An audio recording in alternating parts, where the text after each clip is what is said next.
Hello बच्चों। तो हम आपको 60 तक बताए थे ऑब्जेक्टिव। ठीक है, 61 नंबर से चलेगा। तो 61 नंबर क्वेश्चन कर रहा है, दो लगातार संख्याओं का मौसा। देखिए, 61 नंबर क्वेश्चन है, दो लगातार संख्याओं का मौसा। दो लगातार संख्या, कोई भी दो लगातार संख्या ले लेते हैं, जैसे दो तीन, तीन चार, कोई भी दो लगातार संख्या लेते हैं। इसमें देखेंगे कि कोई अभाज्य गुणनखंड नहीं है, तो इसका क्या होता है, मौसा कितना होता है, एक होता है। मौसा कितना होता है, एक। दो लगातार संख्या मौसम कोई पूछेगा क्या हो जाएगा, एक। तो ऑप्शन नंबर कितना हो जाएगा, बी। ठीक है। अब चलते हैं क्वेश्चन नंबर 62 पर।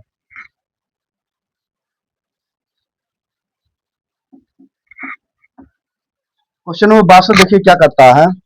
5005 में 5005 के कितने अभाज्य गुणनखंड है। क्वेश्चन नंबर 62 करता है, 5005 के कितने अभाज्य गुणनखंड है। कितने अभाज्य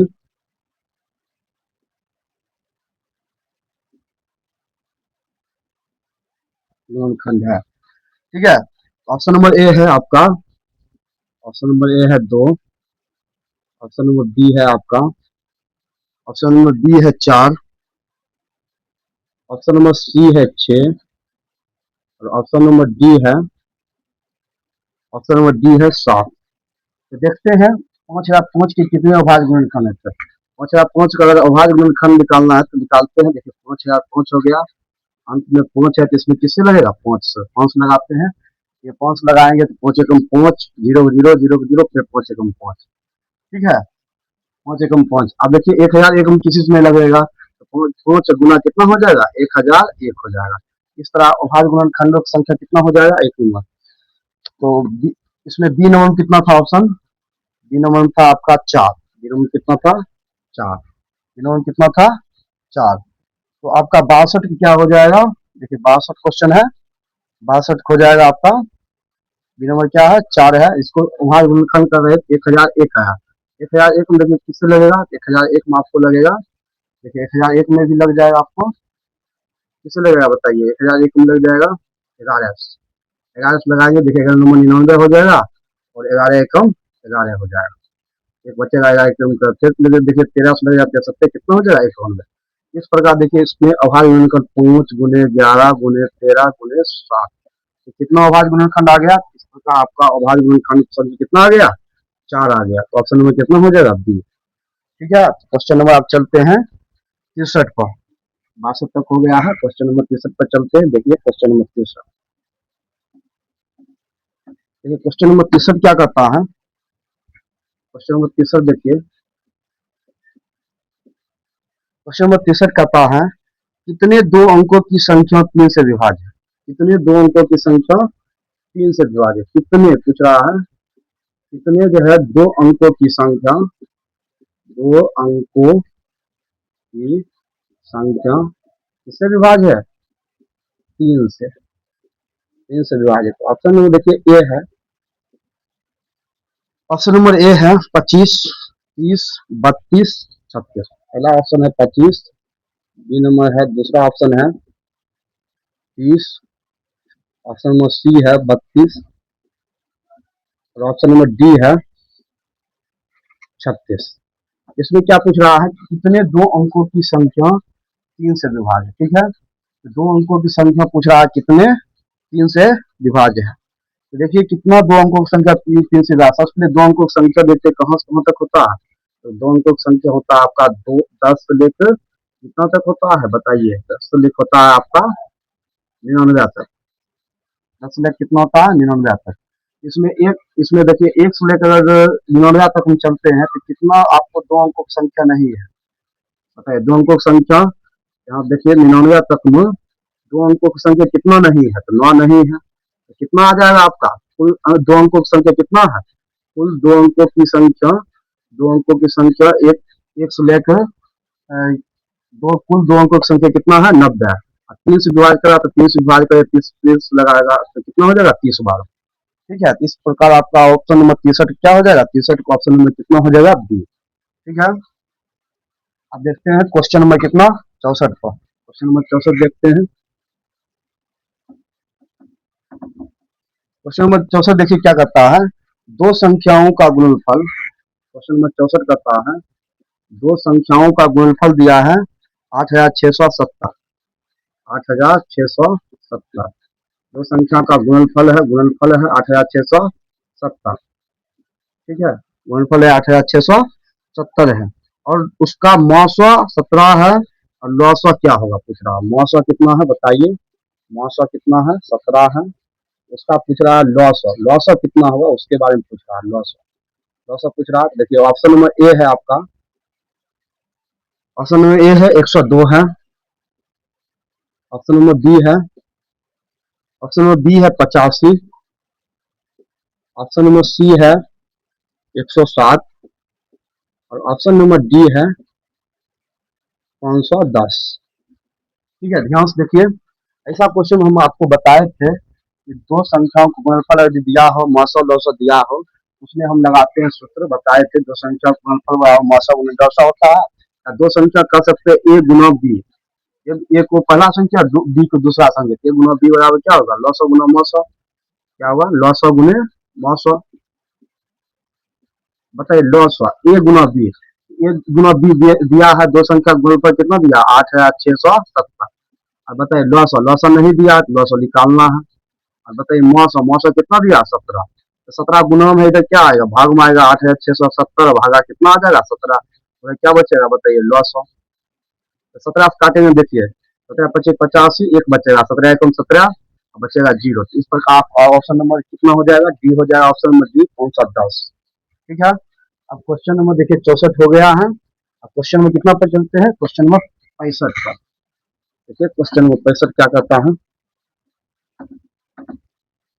क्वेश्चन नंबर 65 क्या करता है, जितना भी प्रश्न है सभी इंपॉर्टेंट है आपके बिहार बोर्ड के लिए। क्वेश्चन नंबर 65 करता है, 6, 8 और 22 का लौसा और मौसा का अनुपात।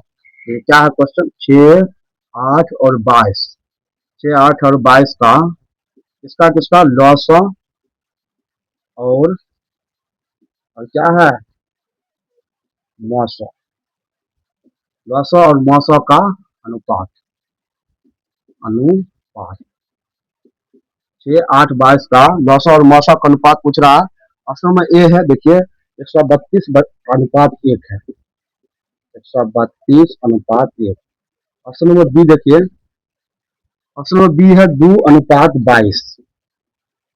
ऑप्शन नंबर सी है 8 अनुपात 6, और ऑप्शन नंबर डी है, ऑप्शन नंबर डी देखिए है 12 अनुपात 3। ठीक है, देखते हैं लौसा और मौसा का अनुपात पूछा। सबसे पहले हम लौसा निकालेंगे, फिर मौसा निकालेंगे और उसका अनुपात करेंगे। देखिए हल में 6 है और 8 है और 22 है। ठीक है, सबसे पहले इसका अभाज्य गुणनखंड करते हैं। देखिए 6 में कितना होगा, 2 2 तिया 6 होगा, 8 लोग लगाए 2 चौक 8 होगा, 11 लगाए 2 11 होगा। देखिए 6 का अभाज्य गुणनखंड क्या आया, 2 और गुना क्या आया 3। 8 का अभाज्य गुणनखंड क्या आया, 2 और 4 आया। 22 का अभाज्य गुणनखंड क्या आया, 2 और 11 आया। तो देखिए हम बताए थे, उससे पहले देखिए मौसा, तो मौसा क्या होगा बताए थे, जो तीनों मिलेगा, तीनों में क्या मिल रहा है हमारा, 2 मिल रहा है, तो मौसा 2 हो गया। लौसा बताए बताए थे, लौसा देखिए जो सब तीनों जो सभी मिलेगा वो होगा लौसा। देखिए जो सभी मिलेगा वो होगा, उसमें से एक होगा लौसा 2, और जो एक एक बचा है 3, 4 और 11, 3, 4 और 11।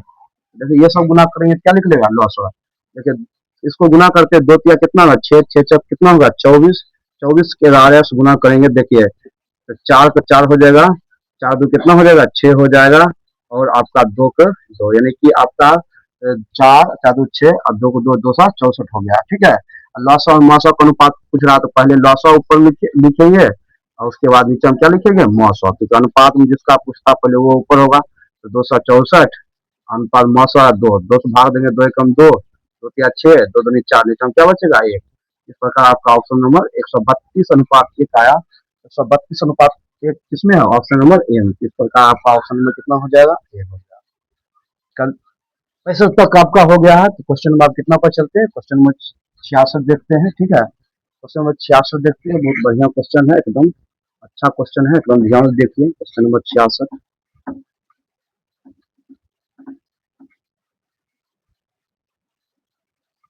ये क्वेश्चन नंबर 66 देखते हैं। क्वेश्चन नंबर 66 क्या करता है, कहता 96 का अभाज्य गुणनखंड क्या होगा। क्वेश्चन नंबर 66 करता है आपका 96 का अभाज्य गुणनखंड, 96 का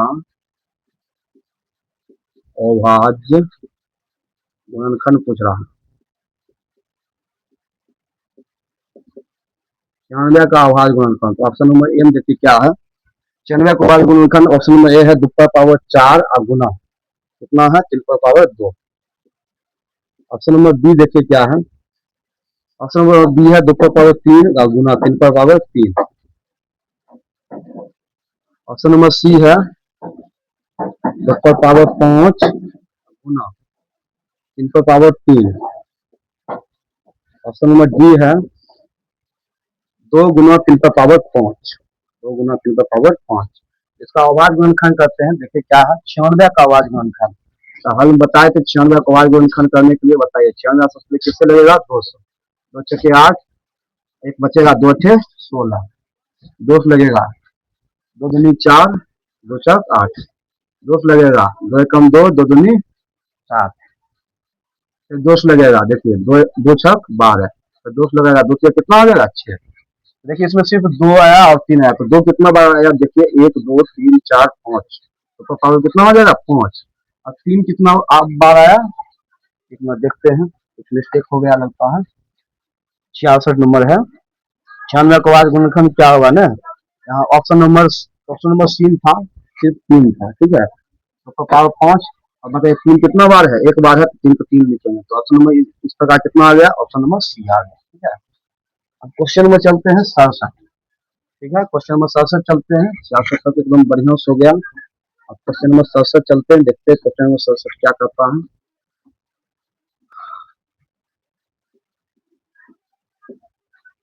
क्वेश्चन नंबर 67 क्या करता है कि 0.3 पर रेकरिंग को परम्या के रूप में लघुत्तम रूप क्या होगा। 0.6 कितना है 3 पर रेकरिंग का परम्या का रूप में लघुत्तम रूप बताए थे कि बटे क्यू के रूप में कितना होता है परम्या में, या ऑप्शन नंबर 1 है 3/10, ऑप्शन नंबर बी है 2/9, ऑप्शन नंबर सी है 1/3, और ऑप्शन नंबर डी है 3/5।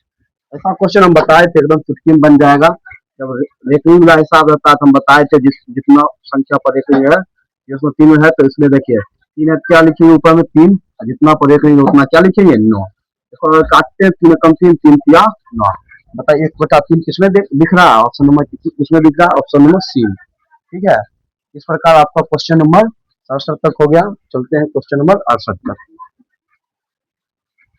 चलते हैं क्वेश्चन नंबर 68 पर, एकदम ध्यान से देखिए क्वेश्चन नंबर 68, ठीक है। क्वेश्चन नंबर 68 क्या करता है, ये क्वेश्चन नंबर 68 है, क्या है 7 प्लस रूट 2 है, 7 प्लस 3 रूट 2 है, 7 प्लस 3 रूट 2 है, ठीक है, 7 प्लस 3 रूट 2 है। पहला ऑप्शन है देखिए परम्या संख्या,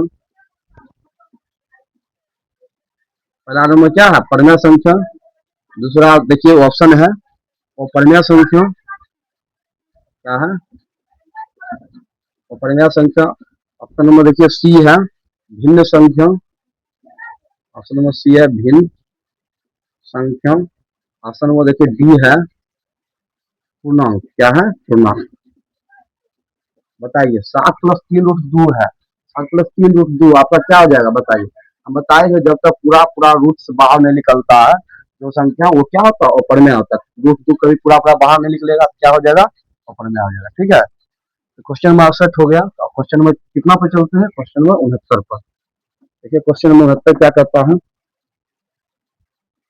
क्वेश्चन नंबर 69 करता है, ठीक है। क्वेश्चन नंबर 69 क्या करता है, निम्न में से कौन परम्या संख्या पूछ रहा है, कौन परम्या संख्या, परम्या संख्या पूछ रहा है, क्या पूछ रहा है परम्या, परम्या संख्या पूछ रहा है। देखिए ऑप्शन नंबर ए है आपका, ऑप्शन नंबर ए क्या है बताइए, ऑप्शन नंबर ए है √5, ऑप्शन नंबर बी क्या है बताइए 2 रूट, ऑप्शन नंबर बी है 2√3, अच्छा ऑप्शन नंबर सी क्या है 4 माइनस √5, और ऑप्शन नंबर डी क्या है, ऑप्शन नंबर डी है √16। देखिए परम्या कौन होता है जिसका पूरा पूरा वर्गमूल निकल जाए, √5 का वर्गमूल पूरा पूरा नहीं निकलेगा, ठीक है, रूट नहीं लिख लेगा, रूट 3 भी पूरा पूरा नहीं लिख लेगा, रूट 5 भी नहीं लिख लेगा, रूट 16 का वर्गमूल क्या होता है 4, पूरा पूरा निकल जाएगा तो पढ़ना पूछ रहा है, तो पढ़ना कितना हो जाएगा, ऑप्शन नंबर डी हो जाएगा। ठीक है, तो क्वेश्चन नंबर कितना पर चलते हैं, क्वेश्चन में चलते हैं हम 69 के बाद 70 पर। देखिए क्वेश्चन नंबर 70 क्या करता है, क्वेश्चन नंबर 70 करता है, ध्यान दीजिए, क्वेश्चन नंबर 70 करता है 0 और 50 के बीच विषम संख्याओं की संख्या है, 0 और 50 के बीच विषम संख्याओं की संख्या है, तो क्या क्या देखिए 0 और 50 के बीच, 0 और 50, 0 और 50 के बीच, 0 और 50 के बीच विषम संख्या पूछ रहा है, क्या पूछ रहा है, 0 और 50 के बीच विषम संख्या, संख्या ऑप्शन नंबर ए है, देखिए 0 और 50 के बीच विषम संख्या है, ऑप्शन नंबर ए है 0 और 50 के बीच विषम संख्या, ऑप्शन नंबर ए है 26, ऑप्शन नंबर बी है 25, ऑप्शन नंबर सी है 27, ऑप्शन नंबर डी है 24। ठीक है, तो देखते हैं कितना नंबर होता है, क्या कर रहा है 0 और 50 के बीच विषम संख्याओं की संख्या है, 0 और 50 के बीच विषम संख्याओं की संख्या, देखिए 0 और 50 में हम ऐसा बताए थे कभी, इसमें जब शुरुआत से कोई विषम संख्या के बारे में पूछता है क्या होता है, n/2 होता है, n/, कितना होता है 2, तो 50 और 50/2 करेंगे तो इसको कितना हो जाएगा 25, 0 से 50 के बीच में आपका विषम संख्या की संख्या कितना है 25।